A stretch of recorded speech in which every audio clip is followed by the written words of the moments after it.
Hello everyone, कैसे हैं आप लोग। आज की हमारी कहानी है बूढ़ी गाय की कहानी। अगर आपने मेरे चैनल को सब्सक्राइब नहीं किया है तो जल्दी से सब्सक्राइब कर लो, बेल आइकन को प्रेस कर लो ताकि मेरी हर आने वाली वीडियो की नोटिफिकेशन आपको सबसे पहले मिल जाए। और कहानी पसंद आए तो लाइक जरूर करना। चलिए कहानी शुरू करते हैं। एक गांव में एक रामू नाम का व्यक्ति रहा करता था। रामू बहुत ही ज्यादा गरीब था। वह अपने खाने के लिए 2 वक्त की रोटी के लिए भी बहुत मुश्किल से कमा पाता था। एक बार रामू की पत्नी रामू से कहती है, आप किसी से पैसे उधार लेकर एक गाय ले आइए। हम उसी का दूध बेचकर कुछ पैसे कमा लिया करेंगे, वरना ऐसे गुजारा नहीं चलने वाला। रामू को अपनी पत्नी की बात सही लगती है। रामू अगले ही दिन गांव के एक व्यापारी के पास जाता है और कुछ पैसे उधार लेके आता है और उन्हीं पैसों की एक गाय खरीद के लाता है। वह गाय दिखने में बहुत ही सुंदर थी। रामू ने उसका नाम श्यामा रखा। रामू श्यामा को बड़े प्यार से चारा खिलाया करता था और बदले में श्यामा बहुत सारा दूध दिया करती थी, जिसे बाजार में बेचकर रामू अच्छा खासा पैसा कमा लिया करता था। अब धीरे धीरे रामू की आर्थिक स्थिति काफी अच्छी होने लगी थी और जो पैसे रामू ने व्यापारी से लिए थे, वह पैसे भी रामू ब्याज समेत व्यापारी को वापस लौटा देता है। श्यामा का दूध बहुत अच्छा था, इसीलिए सभी गांव के लोग रामू के यहाँ से ही दूध लेने आया करते थे और जो दूध बच जाता रामू उसे जाकर बाजार में बेच देता था। रामू और रामू की पत्नी श्यामा से काफी खुश रहते थे, क्योंकि यह सब श्यामा के ही कारण हो रहा था। कुछ समय बाद श्यामा अपनी 2 बेटियों को जन्म देती है। एक का नाम विमला और दूसरी का नाम कमला। दोनों धीरे धीरे बड़ी हो जाती हैं और श्यामा की ही तरह बहुत सारा दूध देती हैं, जिससे कि रामू की कमाई दुगनी चौगनी हो जाती है। लेकिन अब श्यामा बूढ़ी हो चुकी थी। अब उसने दूध देना बंद कर दिया था। लेकिन रामू उससे फिर भी बहुत प्यार करता था, क्योंकि उसे पता था कि आज जो भी वो है श्यामा के ही कारण है। श्यामा भी अपने मालिक से बहुत प्यार करती थी, क्योंकि जिस तरीके का चारा वे श्यामा की बेटियों को खिलाता था, वही चारा वे श्यामा को भी खिलाता था, बिना ये सोचे कि श्यामा ने तो दूध देना ही बंद कर दिया। एक दिन कमला श्यामा से कहती है, माँ, हमारे मालिक कितने अच्छे हैं ना। यह बात जानते हुए भी कि आपने दूध देना बंद कर दिया है, वे आपको भी हमारी ही तरह चारा खिलाते हैं और आपको भी बहुत सारा प्यार करते हैं। श्यामा कहती है, हाँ, यह बात तो है। मेरे बूढ़े होने के बाद भी मालिक का प्यार मेरे लिए कम नहीं हुआ है। वह तो मालिक हैं जो मुझे निस्वार्थ भाव से इतना प्यार करते हैं, वरना उनकी जगह अगर कोई और होता तो कब का मुझे कसाई को बेच दिया होता। अपनी माँ की यह बात सुनकर विमला कहती है, माँ, लेकिन कहीं ऐसा ना हो कि मालिक भी आपको कसाई को बेच दे। श्यामा कहती है, नहीं, ऐसा कभी नहीं होगा। मालिक मुझसे बहुत प्यार करते हैं। एक दिन रामू को गांव से बाहर जाना पड़ता है।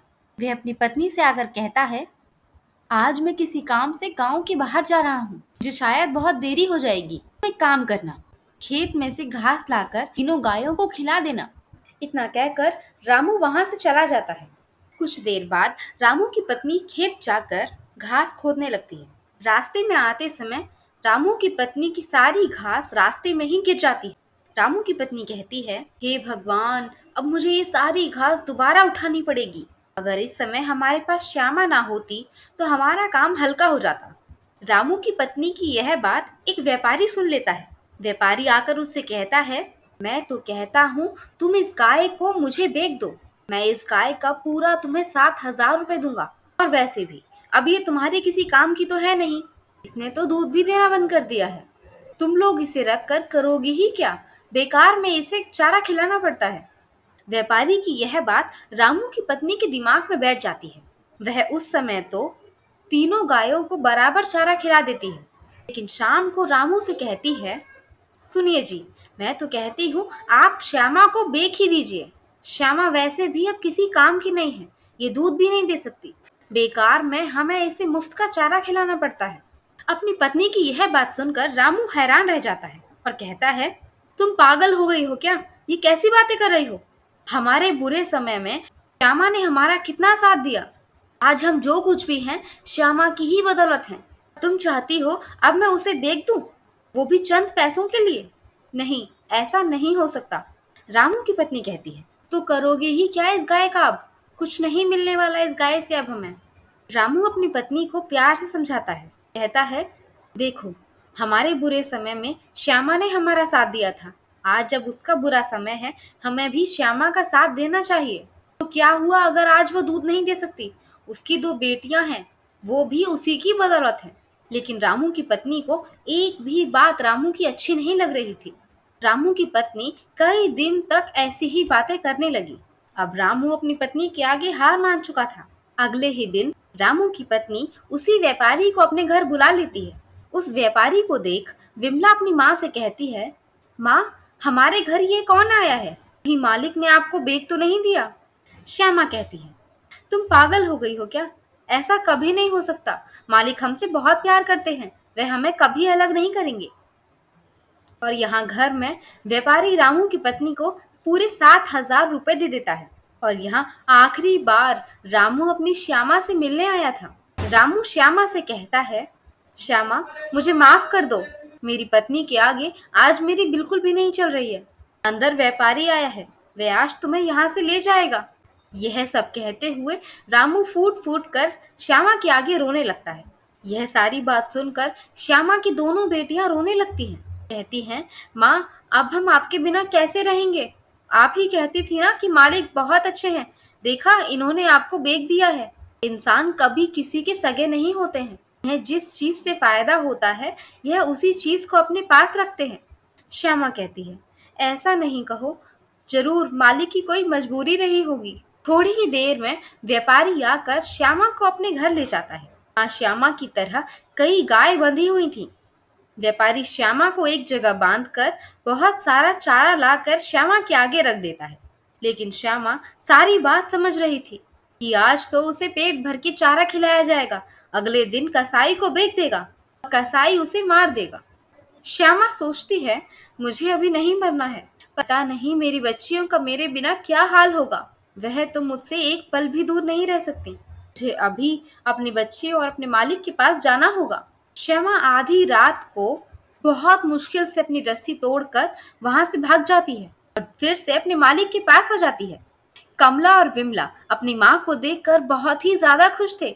श्यामा भी अपनी दोनों बच्चियों को गले से लगा लेती है और बहुत रोती है। यहाँ सुबह जब रामू अपनी दोनों गायों को चारा देने आया था, वह श्यामा को देखकर बहुत खुश होता है। कहता है, सुनती हो, ये देखो हमारे घर कौन आया है। मैं कहता था ना, श्यामा हमारे बिना एक पल भी नहीं रह सकती। रामू की पत्नी निकल कर आती है। कहती है, ऐसा क्या हो गया जो इतनी जोर जोर की चीख रहे हो? और श्यामा को देखकर रामू की पत्नी का खून खौल जाता है। कहती है, यह यहाँ फिर से आ गई। इसे आदत हो गई है मुफ्त का खाने की। मैं अभी व्यापारी को बुलाती हूँ, वह इसे यहाँ से ले जाएगा। कुछ ही देर में व्यापारी आ जाता है, श्यामा को फिर से अपने घर ले जाता है। इस बार श्यामा आसानी से व्यापारी के साथ चली गई थी, क्योंकि उसे पता था अब कुछ भी नहीं हो सकता। मैं फिर से अगर भाग गई तो ये दोबारा मुझे यहीं ले आएगा। यहाँ श्यामा की दोनों बेटियां कुछ भी नहीं खा रही थी, जिसकी वजह से वे बीमार पड़ गई थी और दूध भी देना बंद कर दिया था। अब रामू और रामू की पत्नी दोनों बहुत ही परेशान हो गए कि उसकी दोनों गायों ने दूध ही देना बंद कर दिया और यहाँ उन गायों के इलाज में भी पैसा लग रहा था, जिसके कारण रामू को बहुत घाटा हो रहा था। रामू अपनी पत्नी से कहता है, यह सब तुम्हारी वजह से हो रहा है। मुझे तो यह पहले से ही पता था, ऐसा ही कुछ होने वाला है। रामू की पत्नी को अपनी गलती का एहसास होता है। वह दौड़कर व्यापारी के पास जाती है और कहती है, श्यामा कहाँ है? मुझे अभी मेरी श्यामा चाहिए। व्यापारी कहता है, ये तुम कैसी बातें कर रही हो? श्यामा अब मेरे पास नहीं है, वो तो मैं कसाई को बेच आया। यह बात सुनकर रामू की पत्नी के तो होश ही उड़ जाते हैं। वहां बिना कुछ बोले अपने पति रामू को लेकर कसाई के पास जाती है और कसाई से कहती है, मुझे मेरी गाय वापस चाहिए, मैं इसे बेचना नहीं चाहती। कसाई रामू की पत्नी से कहता है, ये तुम कैसी बातें कर रही हो? मैंने इसे व्यापारी से पूरे 20,000 में खरीदा है और अब मैं तुम्हें यह नहीं दे सकता। रामू की पत्नी कहती है, आप चाहें तो मुझसे 25,000 ले लीजिए, लेकिन मुझे मेरी श्यामा वापस लौटा दीजिए। कसाई कहता है, ठीक है, मुझे तो पैसों से मतलब है। पैसे लेकर कसाई श्यामा को वापस दे देता है और श्यामा को लेकर रामू और रामू की पत्नी घर आ जाते हैं। वहां विमला और कमला अपनी माँ को देखकर बहुत खुश थे। कुछ दिन बाद वह दोनों एकदम ठीक हो जाती हैं और पहले की ही तरह बहुत सारा दूध देती हैं, जिससे कि रामू का काम बहुत अच्छा चलने लगा था। कहानी अगर अच्छी लगी है तो लाइक करें, शेयर करें, कमेंट करें और आप कहाँ से वीडियो देख रहे हैं ये मुझे कमेंट में बताइए। और अगर आपने मेरा चैनल अभी तक सब्सक्राइब नहीं किया है तो जल्दी से सब्सक्राइब कर लो, क्योंकि मेरे चैनल पर आपको हमेशा इसी तरीके की कहानी देखने के लिए मिलेंगी। मिलते हैं अगली कहानी में, तब तक के लिए राधे राधे।